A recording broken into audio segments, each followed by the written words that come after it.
COVID is critical because this is what convinces people to accept, to legitimize total biometric surveillance. If we want to stop this epidemic, we need not just to monitor people, we need to monitor what's happening under their skin.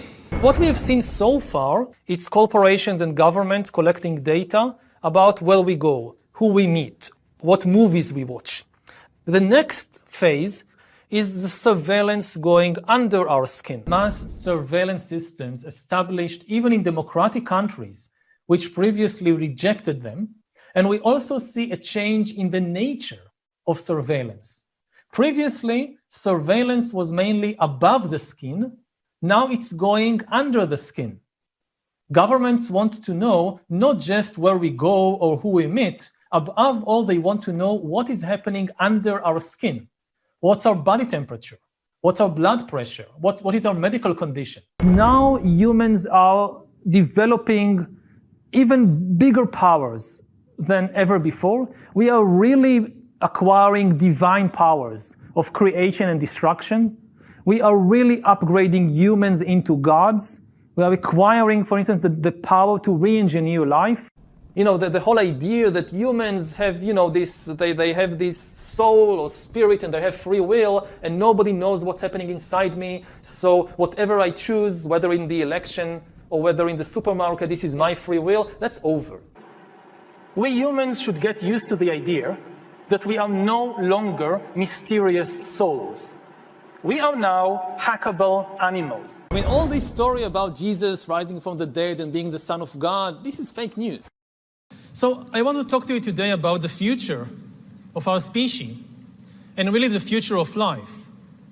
We are probably one of the last generations of Homo sapiens.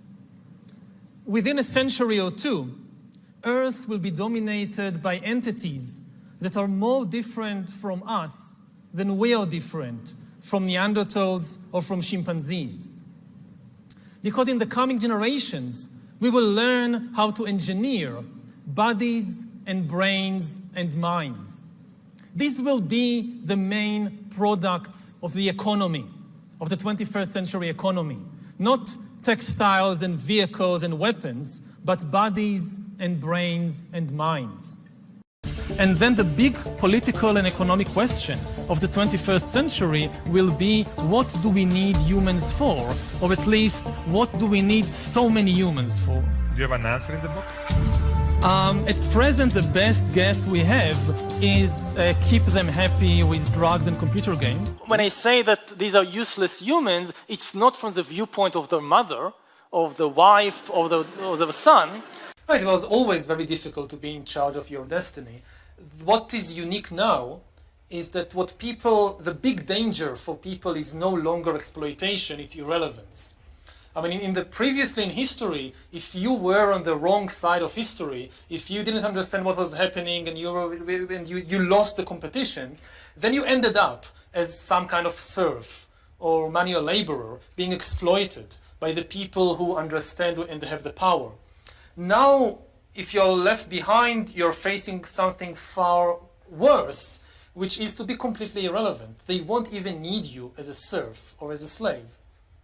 The technology will, on the one hand, make it possible to start enhancing and upgrading humans, and on the other hand, especially the rise of AI, will make more and more humans economically unnecessary, useless, and therefore also politically powerless.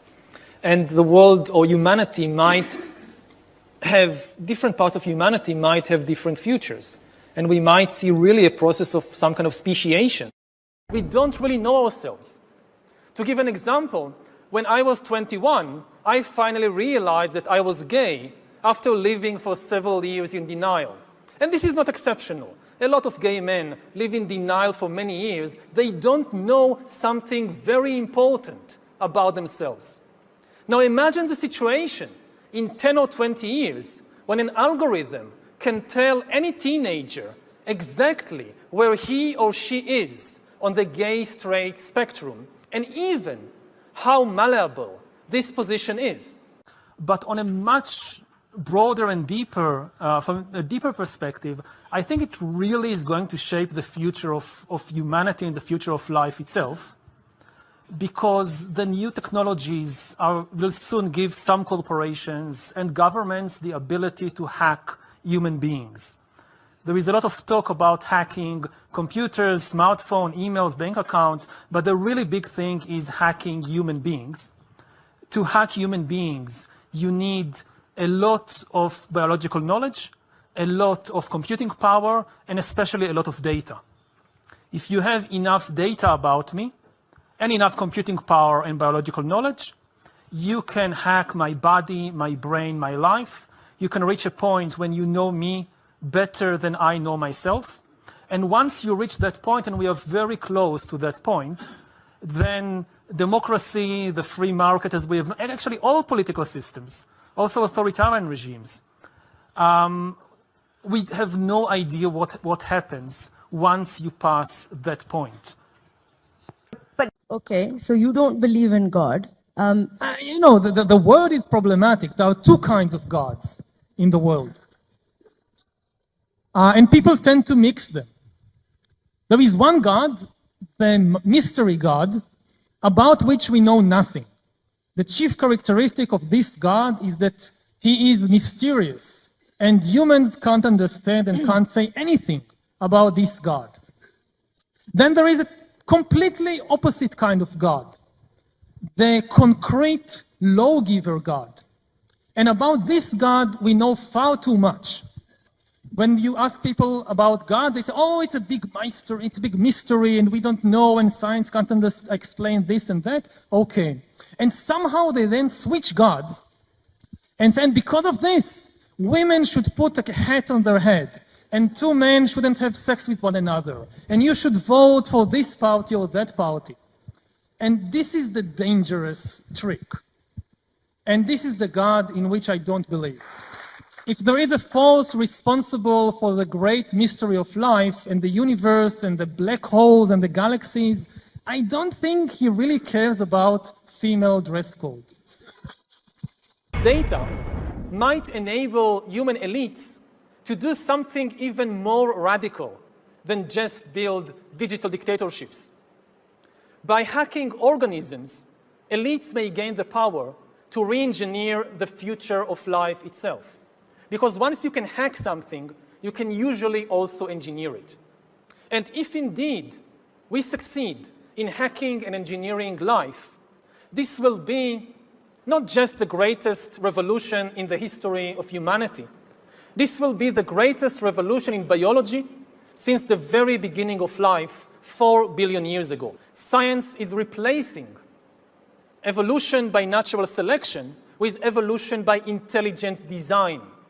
Not the intelligent design of some God above the clouds, but our intelligent design and the intelligent design of our clouds, the IBM cloud, the Microsoft cloud. These are the new driving forces of evolution.